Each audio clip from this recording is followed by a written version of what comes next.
नमस्कार, नगरी न्यूज में आपका स्वागत है। मैं हूं आपके साथ दीपशिखा।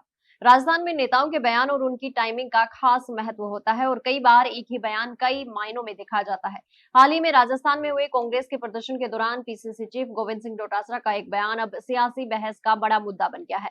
जहां कांग्रेस इस बयान को सरकार और बीजेपी पर सीधा हमला बता रही है, वहीं बीजेपी इसे कांग्रेस की अंदरूनी खींचतान और गुटबाजी का संकेत मान रही है।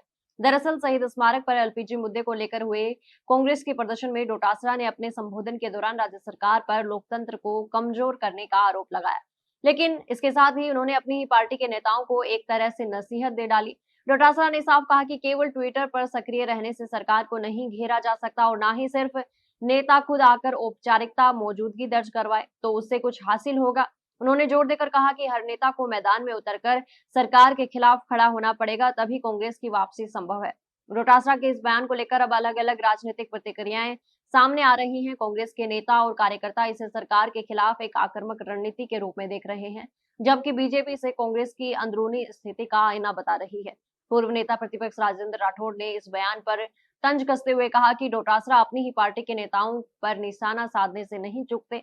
उन्होंने ये भी कहा कि कांग्रेस के नेता केवल सोशल मीडिया तक सीमित रह गए हैं और जमीन पर उनकी पकड़ कमजोर होती जा रही है।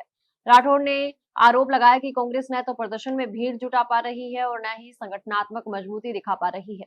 अब बड़ा सवाल ये उठता है कि क्या डोटासरा का ये बयान वास्तव में बीजेपी सरकार पर हमला था या फिर इसके जरिए उन्होंने अपनी ही पार्टी के नेताओं को सक्रिय होने का संदेश दिया। क्या कांग्रेस के भीतर सच में ऐसी स्थिति बन रही है जहां नेतृत्व को ही अपने कार्यकर्ताओं और नेताओं को प्रेरित करने की जरूरत पड़ रही है?